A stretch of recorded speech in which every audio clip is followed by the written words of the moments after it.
G'day guys and gal. Space Marines are pretty girthy as a whole, however they are more like the big fish in an absolutely gargantuan mega turbo pond, meaning that while they are strong, there is a lot of things that can kill them with less effort than it takes me to clean myself out with a bidet. Don't sleep on bidets guys and gal, they slap. However, some of those Space Marines actually do fill out the pond quite nicely, being wildly more powerful than the rank and file. Astartes like Sigismund, Abaddon, Tiberos, and Asterion Moloc, the Space Spartan himself, a dude so powerful that he makes Custodes hesitate before taking him on, and Custodes never hesitate, especially considering how easy it is for them to kill Space Marines. Before we get started, with Christmas and the New Year coming up, it's the time to look for gifts for your friends and family, as well as set some goals for the next year. So I've partnered up with Fume today to help you out with both of those. Fume is a flavored air device that mimics some of the worst habits a human can have without any of the negatives. There's no electronics, no chemicals, no vapor, just air.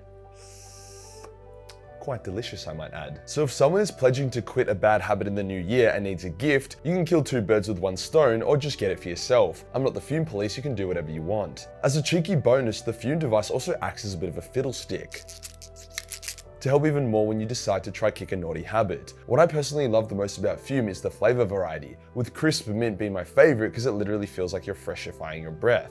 Freshifying is a word now. Fume have recently come out with their slick Solano model, featuring a dark walnut barrel and an onyx coated mouthpiece for a smoother finish. So to kick your bad habit, or if you just want to enjoy sucking on something fresh, then use my link below and code Majorkill to get 10% off when you get the journey pack. Cheers to Fume for sponsoring this video. Today we'll go over the highlights of Asterion Moloc and his basic lore to show why he's such a beast. We can also discuss how he was able to gain this level of power and some of his spiciest fan theories. Now let's get into it. The Minotaur chapter, that being the Space Marines under Moloc's command, are already renowned and feared across the galaxy by both loyalists and traitors alike. They are genuinely a tier above most other chapters, and as such, are used as the personal weapon of the High Lords of Terror. When shit needs to get done, the Minotaurs do it, even if it low-key makes them a bunch of traitors for a little bit. More on that later. Their source of extra power isn't entirely clear, however being a part of the Cursed Founding, a founding that created very powerful but unstable Space Marine chapters, kind of like a Monkey's Paw founding, likely plays a big role in it, as does the fact that their gene seed is descendant from the Iron Warriors, a traitor legion who were by far the most effective force the traitors had during the heresy. Moloc has been around for ages and has apparently died a number of times. Some say that means a new Moloc rose to take his place, but there's also a decent chance that the man is just too stubborn to die. Plus it's common knowledge that he uses very extensive cybernetic implants, which have been shown by various Iron Hands to improve a warrior's power, speed, and durability. In one such battle against the Necrons, Asterion teleported onto the Necrons' bridge and started throwing hands with the Necron Overlord, and they proceeded to beat the ever-living shit out of each other.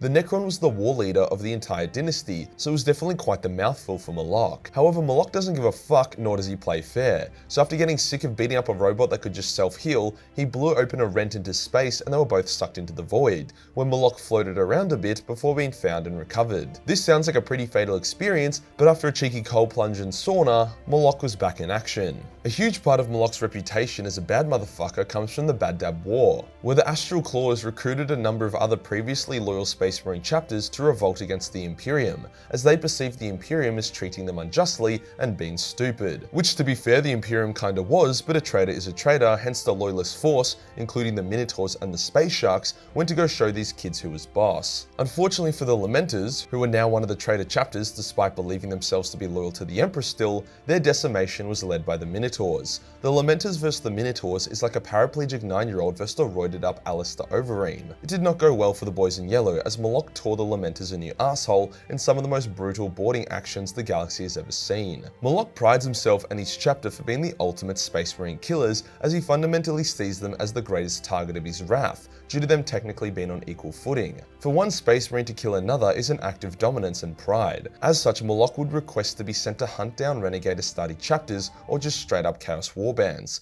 There are very few warriors in the galaxy who have as vast a collection of Chapter Master or Chaos Champion skulls as Asterion Moloc. Probably Moloc and his Minotaurs' most infamous hour was when they returned to Terra and then engaged the Adeptus Custodes in a mini-war. I'll give some context because I agree that sounds really fucked up. Basically, when Guilliman took command, he told the current High Lords to eat his dick and basically overruled the shit out of them so he could do whatever he wanted. As such, a few of them formed a plan to rebel and try overthrow the newly returned Primarch. Fucking morons, I know. However, they also had the complete authority to direct the Minotaurs and try to use them as the instrument of their coup. So while a strike force of Custodes was sent to put down the High Lord's rebellion, a force of Minotaurs engaged them. A fair number of Minotaurs died, but they were able to take a Custodian down with them. As the two forces were prepared to clash in a genuine battle, Valerian, a powerful Custodian shield captain, sees Moloc and begins to size him up. Custodes are known for their ability to exploit weaknesses, and they almost always know how a fight will go. If they see 20 enemy Space Marines, they can generally predict how many they could kill before they were taken out. Such is how solid of a warrior they are. However, with Moloc, Valerian not only could not see any weakness, but he genuinely wasn't sure if he could even beat Moloc. This is fucking wild, as almost all lore, at least non-stupid lore, of Custodes vs Space Marines is embarrassingly one-sided, as the Custodes ripped through them with ease. During the war in the Webway, Riot and Dimion killed hundreds of Traitor Marines, each one dying within 3 strikes, whilst the single Custodian Warden was almost able to wipe out an entire squad of elite Dark Angel veterans who were backed up by a Librarian. Valerian is above a Warden and was still unsure. Now this could just be the way Moloc carried himself with such swagger, but more likely it means that Moloc is magnitudes more powerful than standard Space Marines. But why is that? Well, let's start with his war gear. Moloc has custom hyper-advanced Tartarus pattern Artificer Terminator warplate, which is considered to be the rarest and most powerful Terminator plate ever made for Astartes. He has deliberately modified it to appear more barbaric and savage because he's a glam kind of guy, but the plate itself is obscenely good. The dude also carries around a heraldic storm shield because he is fundamentally cosplaying as Space Leonidas. The shield has an energy field which can absorb massive amounts of kinetic and energy-based attacks, meaning you could be absolutely laying into him with turbo lasers and missiles, and in return he could genuinely just sprint at you with his shield up. Not to mention, getting shield bashed by Asterion Moloc would fucking suck.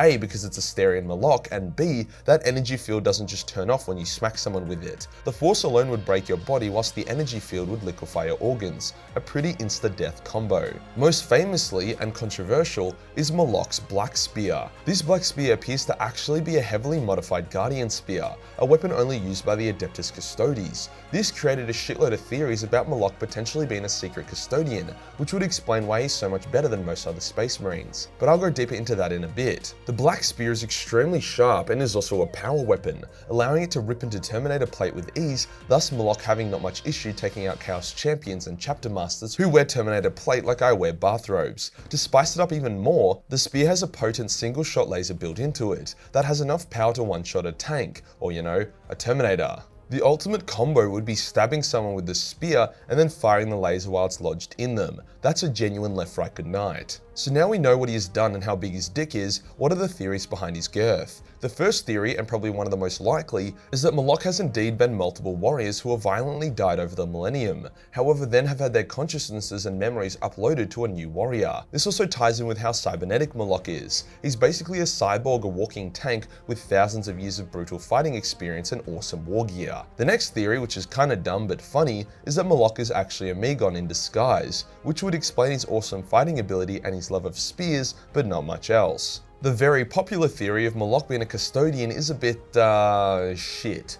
Firstly, him willing to fight other Custodes in direct opposition to the Emperor at the whim of some traitorous High Lords is not very Custodi-like. His spear also could not actually be a modified Guardian Spear, just a potent Dark Age of Technology weapon. Even if it was a modified Guardian Spear, so what? There has been cases in the lore of Custodi weapons getting ungene-locked and modified for Space Marines to use. Argul Tal, for example, was able to take Aquilin's Custodi weapons and modify them to work for him. If Moloc was a Custodian, he would probably be an Eye of the Emperor, a retired Custodi who goes into the galaxy to set up spy networks and acts alone, but I'm also still not super convinced by that. Overall, I would say that the Dark Age of Technology cybernetics combined with the consciousness re-upload to new bodies, combined with his hectic Iron Warrior gene seed, is what makes Moloc an absolute beast. Either way, I do hope we see more of the Minotaurs in the lore. They are criminally underrepresented and should sit on the same pedestal as the space sharks. It's just that their lack of lore compared to their sharky counterparts makes it more difficult. If you enjoyed the video and you want to support the channel, then pick up some Majorkill merch. There is less than a week before this drop is gone for good, with a number of items already sold out, so get it while it's hot. Hit the subscribe button, then hit the real subscribe button for more great god content. Join the Discord for more memes, and I'll see you on the next one.